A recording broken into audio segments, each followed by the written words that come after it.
Cara memilih burung perkutut yang cepat bunyi dan cepat jinak.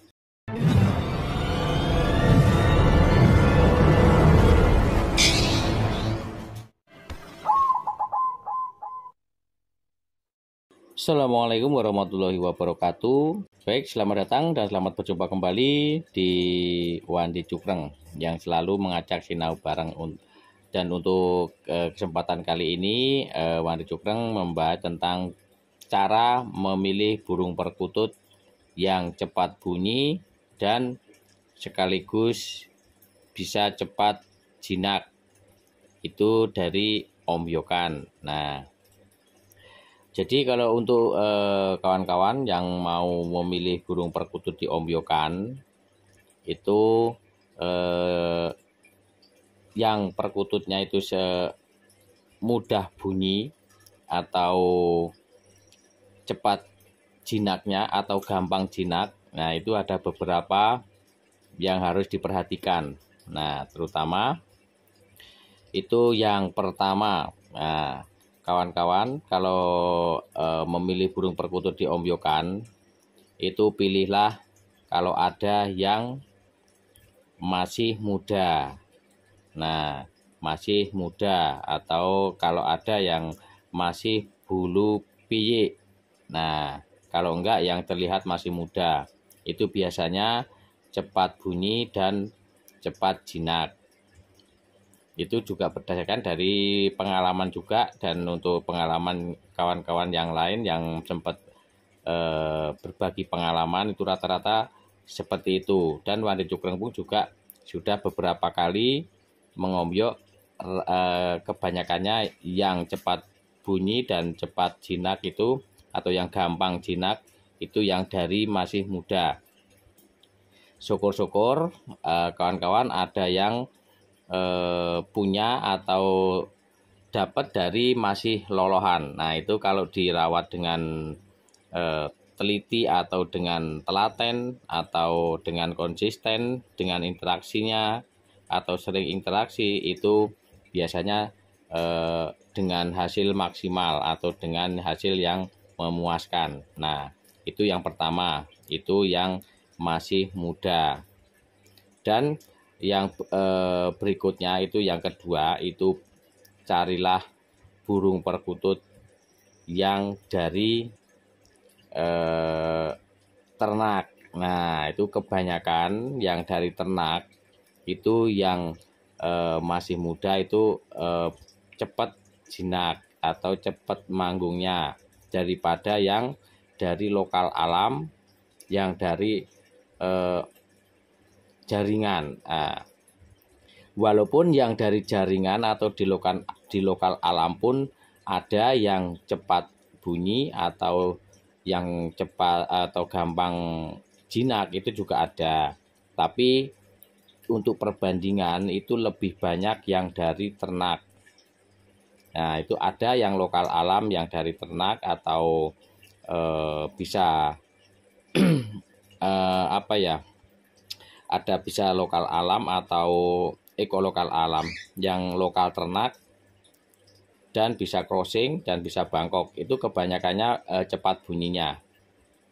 Beda dengan yang gayer ya. Kalau gayer itu nanti di usia sudah mulai tua, itu biasanya lagi mulai gayer. Karena untuk tahapan suara itu dari beberapa tahapan, ada apanya ya, ada namanya tahap-tahapan. Jadi ada prosesnya. Nah, kalau untuk tentang suara atau anggungannya.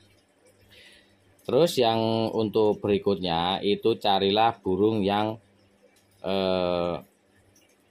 paruhnya agak pendek dan besar. Itu biasanya cepat bunyi. Nah, yang cepat manggung atau cepat jinak itu biasanya bulunya itu yang halus. Tapi yang biasanya itu yang utama itu yang masih muda. Syukur-syukur ada yang dari piyik. Tapi kalau dari lokal alam kebanyakan walaupun dari piyik waktu dewasanya kalau interaksinya itu belum tidak maksimal atau tidak gimana ya, kurang kurang atau penanganannya kurang, itu biasanya kalau udah dewasa tetap gerabakan atau tetap tidak jinak atau kurang jinak. Itu tergantung dari karakternya. Karena kalau lokal alam walaupun dari kecil itu untuk karakter alamnya itu masih melekat. Nah, kalau dari ternak itu kenapa kok masih gampang jinaknya atau gampang bunyinya, karena dari kecilnya ada yang dibantu loloh oleh yang merawatnya atau yang punya peternaknya, itu biasanya ada yang begitu. Nah, jadi untuk cara memilih burung perkutut yang cepat manggung atau cepat bunyi dan gampang jinak. Tapi ini bukan yang gayer ya. Kalau yang gayer itu nggak masuk dari bunyi, karena bunyi itu belum tentu cepat gayer, karena untuk gayer itu tergantung dari umur. Nah, begitu ya kan kawan. Itu cara salah satu cara yang bisa buat pedoman atau buat pegangan kalau mau mengombyok perkutut itu seperti itu. Jadi pilihlah burung perkutut diombyokan yang sekiranya ada yang lebih muda, carilah yang lebih muda. Nah, terus yang terlihat lincah biasanya kalau diombyokan. Saya ulang kembali, yang cepat jinak atau cepat bunyi itu biasanya yang hasil dari ternak. Itu yang kebanyakannya. Kalau yang hasil dari ombyokan dari jaring atau dari alam, itu biasanya kebanyakannya di keaturangannya. Dan untuk bunyinya walaupun ada, itu perbandingannya lebih banyak yang dari ternakan. Nah, begitu ya kawan-kawan. Jadi untuk kenapa kok dari ombyokan lokal alam yang dari jaringan kok susah untuk bunyinya dan susah untuk merawatnya atau susah untuk dijinakkan, walaupun ada yang jinak tapi kebanyakannya susah jinak, yaitu karena dari alamnya itu sudah melekat naluri dari alamnya.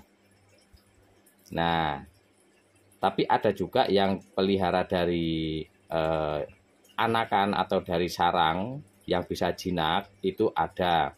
Tapi biasanya